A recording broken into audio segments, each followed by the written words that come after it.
mooy doon sa première communication officielle surtout nag ci actualité bi am. est-ce que c'est l'endroit propice? mais c'est pas actualité du actualité. bien sûr waaw mais c'est une actualité et ça concerne le fonctionnement. mais par rapport ak ñu war a fësal peut-être li nga xamante ni mooy les actions gouvernementales je veux dire.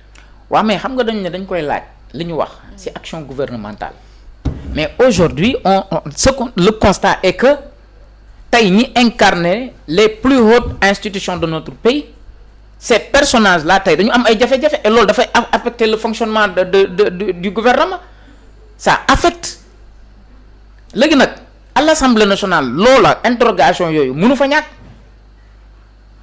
ñàkk et que aujourd'hui tout le monde ñëpp dañu bëgg a comprendre véritablement ce qui se passe. Il y a beaucoup d'interprétations, trop d'interprétations par rapport à ce sujet-là. Mais pour man Assemblée nationale ci contexte bi woote bi c'est stratégique pour man. waaw du doon moom rek mooy teew dina ànd ak. ñi mu war a àndal gouvernement ñi mu war a àndal.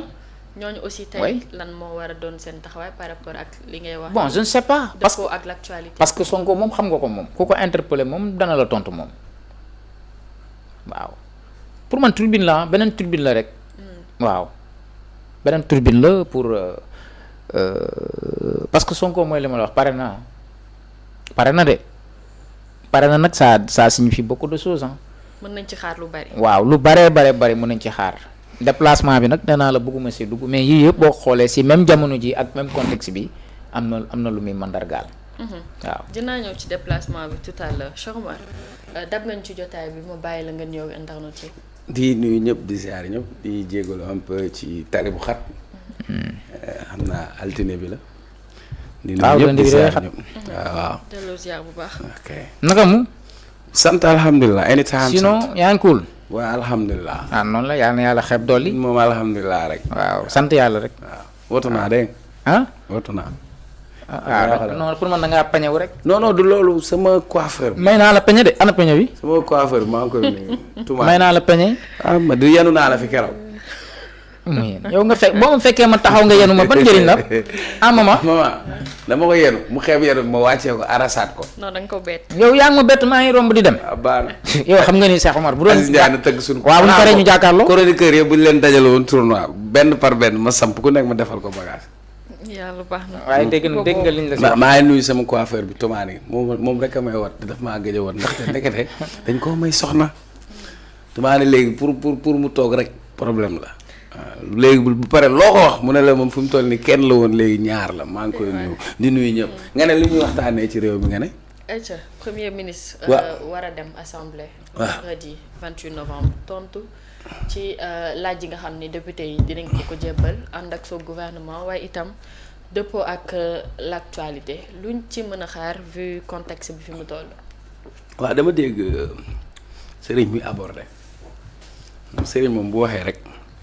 day ubbi waxtaan wi mais nga am benn baat boo utiliser contexte dafa am benn contexte bi ñëpp xam nañ ko et ça tient tout le monde en haleine de telle sorte que premier ministre bu xëyoon sax sol casquette wala mu sëqat mbaa mu wax dinañ ko jéem a interpréter mais man comme li may wax rek ça entre dans une situation normal parce que dans une situation normale le premier ministre conformément à la constitution conformément au règlement intérieur de l'Assemblée nationale à son article 104 dans le contrôle parlementaire de l'action du gouvernement et ay la yéwén il faut s'en féliciter parce que loo mën a wax Macky Sall nekk na fi 12 ans fukki at ak ñaar su ma fàttalikoo benn yoon la ab premier ministre am dem assemblée pour tontu du dëgg mais tey bii jaakaar naa su ma juumul Serigne war na nekk ñaata yoon. deuxième. est-ce que du 3. deuxième. non am na bu mujjee dem. mooy bi muy wax kii ay yow oustaz nga xaw ma ay imaamu mbaaw ak yooyu.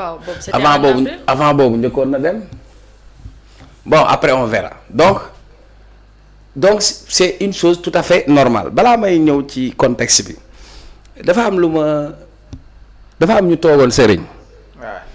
bi coow li tàmbalee am ñu toog ne premier ministre dafay démissionner am na ñu ko waxoon wala kenn ki ko woon sax maa ngi koy nuyu ci laa ko gëj a dégg Momo Cissé. moo toogoon mu ne premier ak beaucoup de certitude yaakaar naa ba tey démissionné wul du dëgg. am na ñu toogoon ne dañ koy wàccee ba tey tamit wàccul parce que ci li ma jàpp jusqu'à présent il exerce la plénitude de la fonction primatoriale comme dirait Idrissa Seck. Ousmane Sonko est en train d'exercer la plénitude de sa station primatoriale. Je m'explique. Après le bureau politique bi c'était un mardi.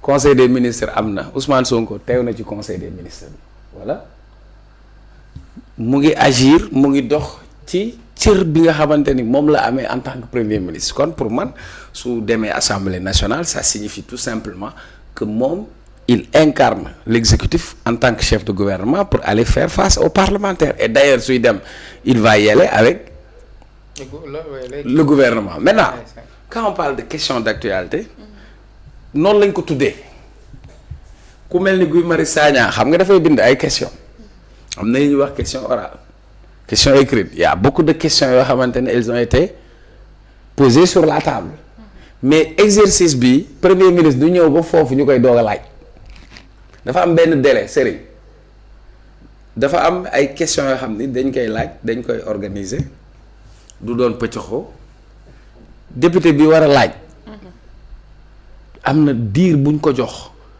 ñu mën a yóbbante seen laaj parce que parfois les questions c'est d'ordre technique ce qui est sûr am na ñoo xam ne dinañ laaj ci wàllu bor bi am ñoo xam ne dinañ laaj ci wàllu mbay mi sur toutes les questions yi nga xamante ni ça a trait avec la gouvernance du Sénégal je crois que essentiellement maintenant moom dina jot questions yooyu préparer les réponses ñëw assemblée mais contexte bi Serigne dafa am loo wax lu am solo c'est un contexte politique prétendu où on a une crise entre le président de la République et son premier ministre et naturellement ça va se sentir parce que ci biir assemblée nationale bi li fa nekk Ousmane Sonko moo jiite woon liste ba demu fa en tant que député mais dafay dem en tant que chef de gouvernement mais tu verras ci biir waxtaan bi dina am lu lay won ni di nga gis ko wax ci gouvernement ba pare na ko Sonko ñun yow rek lañ xam di nga ñëw ku ñëw ne ko ñun yow lañ samp parce que assemblée mënoo cee génnee politique. mënul ne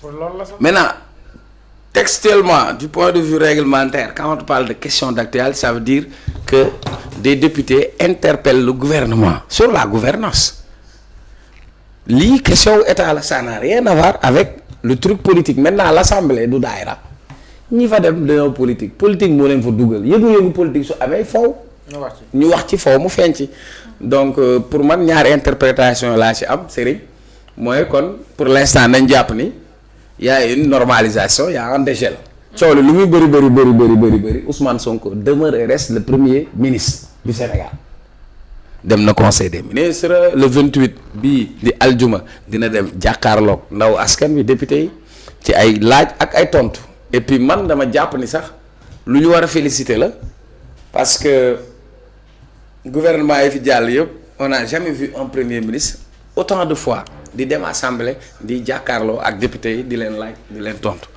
voilà di remercier Assane. bu baax non man maa ne ko Serigne du naan café bu dëgër. acca ginnaaw demu premier ministre à l'assemblée Serigne. waaw démb gis nañ ni dafa am tukki boo xam ne def na ko foofu aux Émirats arabes mu xaw a jur nag polémique un tout petit peu ndax jàpp nañ ni manque de communication am na ci ndax nekk na loo xamante ni dañu jékki saay daal di yëg ni premier ministre dafa daal di am tukki boo xamante ni muy ciy dem ci noonu sax ay réaction xaw nañ ci juddu waaye laataa may ñëw ci loolu voyage bi tey